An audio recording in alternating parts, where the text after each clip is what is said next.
también nos importa muchísimo, y aunque no lo crean, también va ligada con la salud mental, que es el retorno de los alumnos a las clases semipresenciales. Tenemos que garantizar un retorno seguro, es voluntario, sin duda, pero mientras más información tengan los padres de familia, pues más ganas van a tener de que sus hijos vayan a las escuelas, porque, a ver, dentro de todo hay pros y contras, ¿no? Es cierto, los niños, no es que los colegios sean un foco de contagio, pero sí pueden interactuar y por ahí se prenden las alertas de que hay algunos contagios en las escuelas, hay protocolos, se avisan a las familias y se entra a una suerte de cuarentena, ¿verdad? Pero creo que los pros de regresar a las escuelas, a esos lugares en donde los niños se desarrollan de manera integral, socializan, los adolescentes que están en búsqueda de su identidad, eso en realidad pesa muchísimo y es sumamente positivo. Es la prioridad del actual gobierno el retorno a clases, ya que se ha cambiado de ministro de Educación. Vamos a conversar con Martín Benavides, que ha sido ministro de Educación, para que nos comente ¿qué es lo que desde su punto de vista le parece que se está haciendo y se está haciendo de manera efectiva? ¿Cómo está, señor Benavides? Muy buenos días. Buenos días, muchas gracias por la invitación.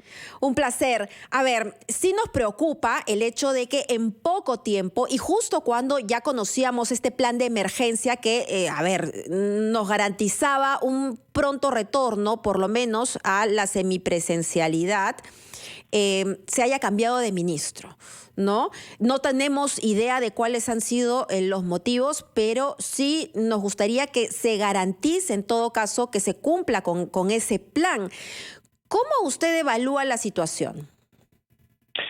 Bueno, en primer lugar, con preocupación, ciertamente, porque ya estamos entrando a octubre del año 2021 y el avance en el retorno a la educación semipresencial no ha sido tan importante. Estamos ahora, según datos del propio Minedu, con 8.000 instituciones educativas en semipresencialidad. Eso es un poco menos del 10% de todas las instituciones educativas del país, ¿no? Uh-huh. Entonces, si nos comparamos con países de la región similares al nuestro, estamos en la cola, ¿no? Y eso es efectivamente algo que nos debe preocupar, porque sabemos, como usted lo ha dicho, hay investigaciones sobre los pros de volver a la educación semipresencial, en la medida en que ayudaría a recuperar aprendizajes, ayudaría a una mejor interacción entre niños y a fortalecer su bienestar socioemocional, ayudaría, digamos, también a los padres y madres de familia. En fin, es una situación muy positiva, documentada. Sabemos además que los contagios no afectan de manera severa a los niños y niñas, eso ya lo sabemos del año 2020 en realidad, y sobre las contras en realidad no tenemos mucha evidencia, ¿no? sobre el no retorno, ¿no? Más bien son preocupaciones, son lamentablemente temores, todos comprensibles, que se han quedado ahí y sobre los cuales se hizo muy poco para buscar cambiarlos. Entonces creo que hay que tomar con mucha seriedad este esfuerzo que debe hacer el país de volver a una educación semipresencial, ¿no? Sí, nosotros, de hecho, aquí en RPP hemos estado haciendo el seguimiento al retorno a la semipresencialidad en zonas rurales muy alejadas, y ha sido muy sorprendente ver cómo es que los mismos padres de familia impulsaban este retorno, ¿no? Y había un compromiso y una coordinación muy fuerte entre la comunidad educativa, es decir, los profesores, los padres y los niños, ¿no? Eran hasta los mismos padres que acudían a la escuela a arreglarla, a limpiarla, porque claro, estamos hablando de lugares en donde hay menos recursos y es increíble cómo eso ha funcionado. ¿Qué está pasando en las zonas urbanas? Si bien los niveles epidemiológicos, las cifras han bajado, hay cierta resistencia. Y yo me pregunto, y quiero ser muy honesta con esta pregunta sin que la mayoría de profesores se ofendan. ¿Usted cree, señor Benavides, que hay resistencia de parte de los maestros? Bueno, no lo creo. Las cifras nos están mostrando que hay una inconsistencia entre el número de escuelas habilitadas, que ahora llegan a casi, por las cifras que yo vi de septiembre, casi 80.000 instituciones educativas podrían abrir y solamente 8.000 han abierto. ¿Por qué? Y por otra parte tenemos que ya casi el 80% de los docentes están vacunados. Así es. Entonces, ahí hay una incoherencia, ¿no? Si tenemos a los padres y madres que en su mayoría quieren regresar y que están haciendo ahora un actor muy importante de esta agenda del retorno, ¿dónde se está trabando esta necesidad de volver a las aulas de manera semipresencial? ¿Y qué es lo que puede hacer el Ministerio de Educación para impulsar ese retorno? Seguimos conversando, señor Benavides, tras la pausa. Son las 10:15. Vamos a escuchar a nuestros anunciantes. Y bueno, si ya sabemos cuál es el problema, ahora busquemos soluciones. Regresamos.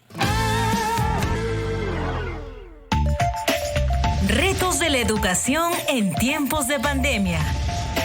10 de la mañana, 19 minutos. Continuamos conversando con el ex ministro de Educación, Martín Benavides, y entonces ya hemos detectado que hay un cuello de botella para el retorno a la semipresencialidad, porque hay cerca de 80.000 colegios habilitados, de los cuales solamente ya están operando 8.000. Los padres quieren, los alumnos por supuesto que desean, es más, necesitan regresar a sus espacios de desarrollo. Pero ¿qué pasa con los maestros? ¿No? Y ahí nos habíamos quedado, señor Benavides. ¿Qué es lo que pasa con los maestros? Entiendo que hay un temor legítimo, pero el 80%, tal como usted señalaba, ya ha sido vacunado. Entonces, ¿qué es lo que está sucediendo? Yo creo que este proyecto de retorno a la educación semipresencial tiene que ser uno de los principales proyectos nacionales que debe enfrentar el país, ¿no? Tiene que, en primer lugar, ganar ese nivel de importancia. La educación ha estado en un terreno, digamos, que no ha llevado a que se convierta en una institución prioritaria en el último año. No lo ha sido. Hemos estado todos preocupados por la emergencia sanitaria, y se ha descuidado el tema que aquí, además de una emergencia sanitaria, había una emergencia educativa. Claro, esa es una postergación histórica que se ha agudizado con la pandemia, ¿no? Correcto, o sea, efectivamente, ¿no? O sea, hay una situación prepandémica que ya era bastante complicada, y la pandemia, por más que se hicieron todos los esfuerzos de mitigación a través de las estrategias de educación a distancia, ha terminado ciertamente complicando más aún ese panorama, ¿no? Y sobre todo el tema de las brechas entre estudiantes rurales y urbanos, estudiantes con acceso a conectividad y sin acceso a conectividad, ¿no? Entonces, hay una agenda, que es la agenda de la emergencia educativa, que tiene que tener un nivel de prioridad A1, ¿no? Y tiene que ser liderado este proceso de retorno por el ministro de Educación. No es que el ministro tiene que ser únicamente un habilitador, ¿no? Ese ha sido el esquema que se ha tenido en el último año. El ministro tiene que ser un promotor, tiene que salir a convencer, tiene que convencer a los docentes.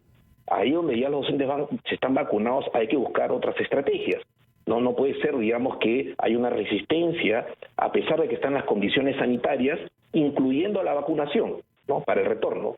Entonces hay que asumir un liderazgo que hasta que no se ha tenido, de convencer a todos los actores de la comunidad educativa sobre los beneficios de este retorno y la seguridad. Son 80.000 instituciones educativas que están habilitadas, o sea, 80.000 de aproximadamente 115.000, digamos, la mayor parte, ¿no? Y definitivamente las escuelas resultan espacios que están mucho más controlados que las ferias, ¿no? Que se dan en diferentes partes del país, que los conciertos que ya se están dando, que el ingreso inclusive a un centro comercial en donde uno va y puede ver muchos niños. Es más, los lugares de juego también están habilitados y ahí no hay tanto control como sí lo hay en el colegio. Por eso es que no se entiende entiende este absurdo, ¿no? Está bien que algunas actividades económicas operen, eso está muy bien, pero ¿cuál es el criterio para que algunas de estos lugares que no son tan controlados abran y las escuelas no? Sí, y bueno, lamentablemente las evidencias para un retorno seguro, flexible, gradual y voluntario están desde el año 2020. El año 2020 abrieron 800 instituciones educativas rurales. Así es. No tuvieron algunos problemas pequeños, pero ahí hay evidencia que deberíamos haber utilizado para convencer a las familias, a los docentes, a la comunidad en general, que es seguro regresar a las escuelas si se cumplen los protocolos sanitarios. Y estas escuelas alejadas, con problemas serios de infraestructura, evidentemente, no estructurales, pero volvieron a las aulas, los estudiantes lograron desarrollar sus clases de manera semipresencial, hubo casos de COVID, pero aplicaron el protocolo, se cerraron la institución educativa, esperaron 15 días y luego regresaron. Entonces, creo que lo que se trata es de quitarle drama al tema del retorno, ¿no? Y aprender de esas pequeñas experiencias, que ahora son muchos, hay 8.000 instituciones educativas, difundirlas lo más que podamos para que todos vean que es seguro regresar en espacios rurales, en espacios urbanos, bajo diferentes modalidades que la propia comunidad educativa tendrá que decidir, ¿no? ¿Y aquí cuál sería el papel de los gobernadores regionales? Porque ellos también tienen una responsabilidad ahí. Ciertamente, ¿no? Este es un proceso descentralizado y hay, evidentemente, en algunas zonas, los gobernadores regionales han estado actuando de manera contraria al bienestar de los niños y adolescentes, no promoviendo este retorno. Entonces, hay que alinearse a la finalidad última. ¿Cuál es la finalidad última de la educación? El bienestar de los niños y adolescentes. Todos los que estamos de alguna manera comprometidos con la educación somos mediadores de esa finalidad. Los docentes son los principales actores para la calidad educativa, para lograr ese bienestar, pero no hay que descuidar que aquí todos debemos apuntar hacia el bienestar de los niños y adolescentes. Así y es. esa agenda yo no la he visto tan presente en todos los espacios de negociación que han habido vinculados al retorno. Hay Y han sido efectos. los padres y madres de familias que felizmente se han activado, Así es. ¿no? Y han comenzado a exigir un derecho. Porque el retorno a la educación semipresencial hay que mirarlo como el retorno al cumplimiento del derecho a la educación. Exactamente. Esa importancia hay que darle.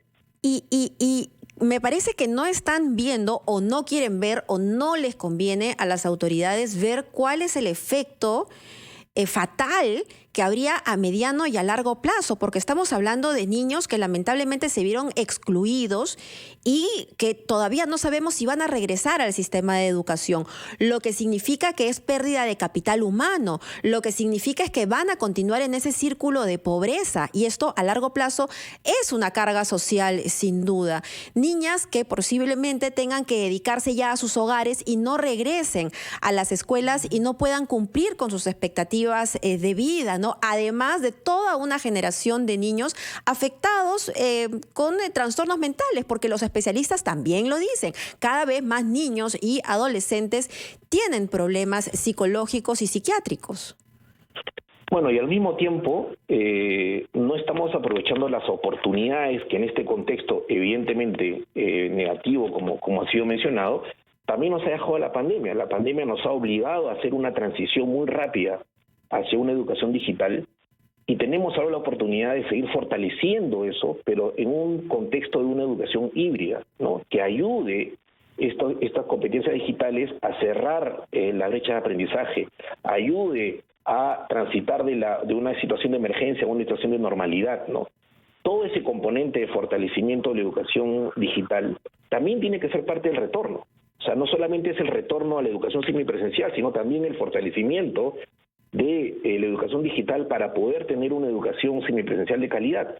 Y ahí también nos hemos quedado, ¿no? Uh-huh. Ahí recién yo he escuchado al ministro saliente en su plan de emergencia hablar muy claramente de la necesidad de recuperar la innovación educativa y vinculándola al fortalecimiento de las competencias digitales, fortaleciendo, por ejemplo, Aprendo en Casa, mejorando, digamos, la infraestructura digital de los colegios mejorando las competencias digitales, todos esos elementos también son elementos vinculados al retorno, porque estamos hablando de una educación semipresencial, ¿no? Y No tal como usted dice, lo que se necesita es liderazgo desde la misma cabeza de gobierno, y sorprende que no sea así cuando el presidente es un profesor, ¿no? Y lo que se busca es que se beneficie, sí, a los maestros que tienen que tener mejores condiciones y que también tienen que capacitarse, por cierto, para que se imparta una mejor calidad, pero finalmente el objetivo básico de nuestra educación son los niños, y parece que no estamos cumpliendo. Le agradezco muchísimo por esta conversación a Martín Benavides, ex ministro de Educación. Hay retos que hay que asumir, pero necesitamos liderazgo. Eso. Muchas gracias. 10 de la mañana con 28 minutos. Nos vamos, cuando regresemos, después de escuchar a nuestros titulares, nos vamos a Ayacucho. Ahí el 98% de colegios de zonas rurales realizan clases semipresenciales. ¿Qué ejemplo que nos están dando los padres y toda la comunidad educativa en las zonas rurales? Porque han sido casos muy exitosos. Volvemos.